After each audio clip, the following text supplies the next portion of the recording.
Welcome everyone to what is a very important report and a very important issue and debate. And I think the issue of humanitarian space is it's a critical issue for humanitarian actors, and it speaks to our ability to access safely those affected by crises. But as the report also says, and as you'll hear from Samir, it also raises broader questions about humanitarian actors, not just about our ability to actually be present and to be present safely, but also about what we as humanitarian actors do with that presence, what we do in response.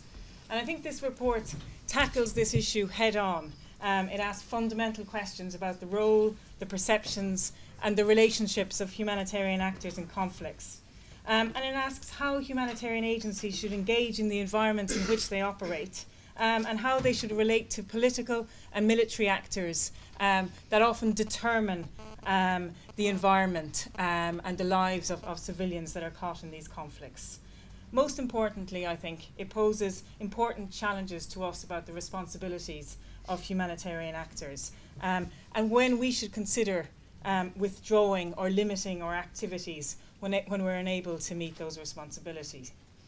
And I just wanted to mention the tragic and very shocking news about the killing of our Red Cross colleague over the weekend in Pakistan, which remind us, I think, that these are not abstract dilemmas and questions.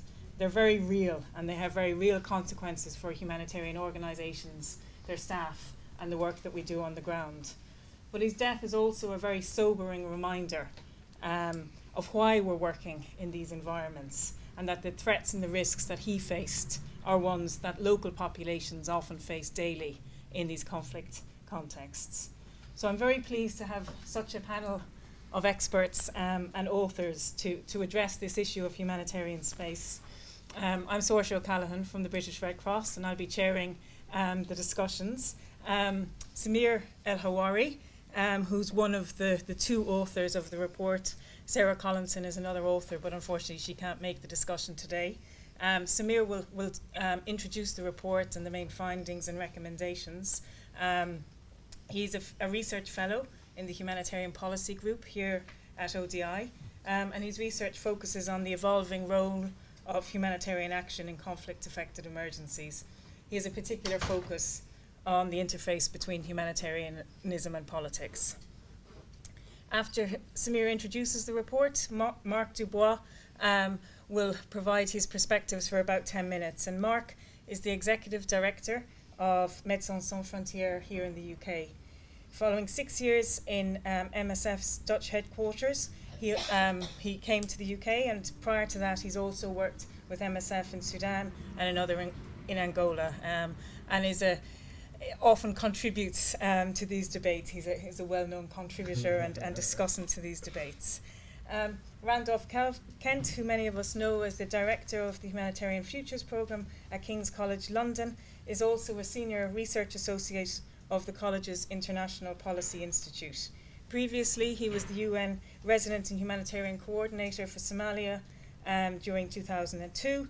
Prior to that, he was a Humanitarian Coordinator in Kosovo, in Rwanda, and Chief of the Emergency Unit in Sudan, as well as Chief of the Emergency Prevention and Preparedness in Ethiopia.